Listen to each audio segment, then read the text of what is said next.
अपना लैंडफॉल करते हुए पश्चिम बंगाल के तटीय क्षेत्र में लैंडफॉल होने के बाद cyclonic system northeastwards move करते हुए बांग्लादेश में प्रवेश कर चुका है। इसके बारे में सारी टेक्निकल डिटेल्स मेरे साथ माननीय श्री महापात्रा डीजी आईएमडी आए हुए हैं, वो आपको बताएंगे डिटेल में। मैं आपके सामने जो अपडेटेड सिचुएशन है, जो कार्रवाइयाँ हो रही हैं, जो सिचुएशन ऑन ग्राउंड है और जो आगे की रणनीति है, उसके बारे में मैं आपको विस्तार में बताऊंगा प्रेजेंटेशन के माध्यम से, और उसके बाद अगर कोई आपके पास प्रश्न होगा तो उसका भी जवाब मैं दूंगा।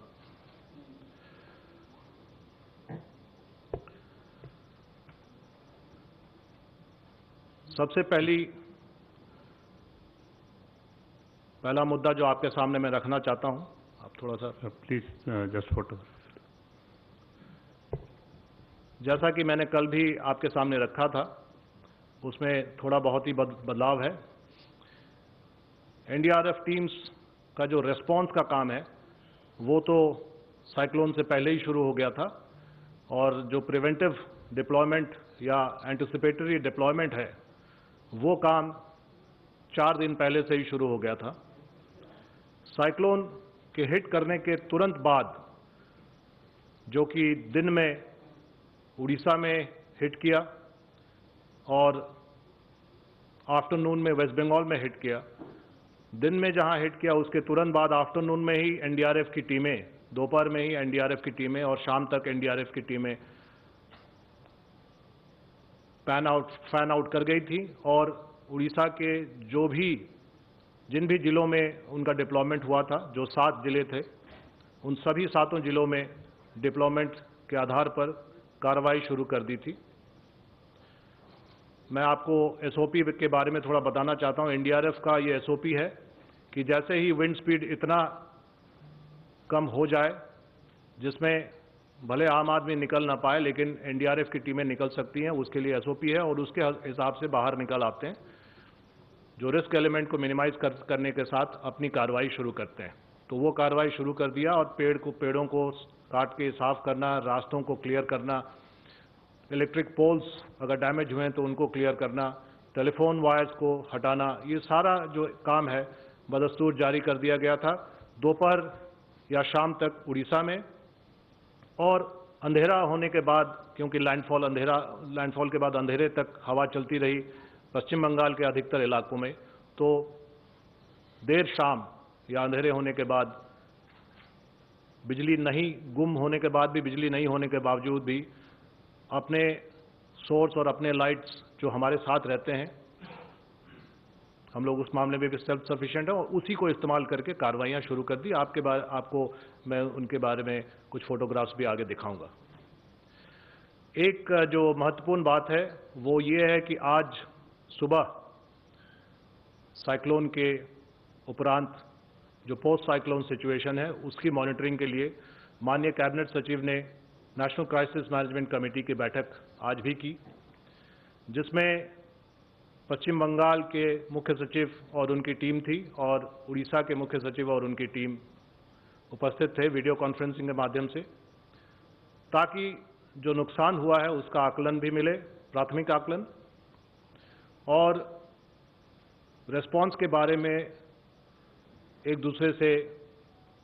विचार विमर्श हो और ये तय हो कि आगे की रणनीति क्या है। इसी के तहत ये भी पूछा गया राज्यों से कि और क्या ज़रूरतें हैं। तो शॉर्ट में ये बता दूं कि उड़ीसा में नुकसान उतना भारी नहीं है, उतना नहीं हुआ है, और उनको ये उम्मीद है कि 24 से 48 घंटे में उनके सभी इम्पैक्ट वाले डिस्ट्रिक्ट्स में लाइफ नॉर्मल में आ जाएगा, life will be back to normal. तो इसलिए उड़ीसा में और ज़्यादा कोई ज़रूरत नहीं थी। जो फंड्स इत्यादि के बारे में वार्ता हुई है वो उस पर डिपेंड करता है कि जब एमएचए की टीम जाएगी और ग्राउंड पर एस्टिमेट करेगी, आकलन करेगी, उसके बाद एसडीआरएफ फंड्स का आदान प्रदान जो भी होता है वो किया जाएगा। वो आज का विषय नहीं है। वो जब MHA की टीम आ जाएगी उसके बाद, सर्वे के बाद वो उस पर विचार किया जाएगा और डिसीजन लिया जाएगा भारत सरकार के तहत। लेकिन पश्चिम बंगाल में नुकसान अपेक्षाकृत ज़्यादा कहा जा रहा है। इसके बारे में भी आकलन और ग्राउंड लेवल सर्वे होने वाला है और टीम गवर्नमेंट ऑफ इंडिया की वहां जाएगी और ग्राउंड पर उसको फिजिकली आकलन करेगी। लेकिन अब से उस अंतराल में और क्या ज़रूरतें हैं, इस पर चीफ सेक्रेटरी या मुख्य सचिव पश्चिम बंगाल ने ये कहा कि उनको एडिशनल 4 टीम NDRF की ज़रूरत है, जो अभी जो टीमें हैं 21 टीमें हैं, उसके अलावा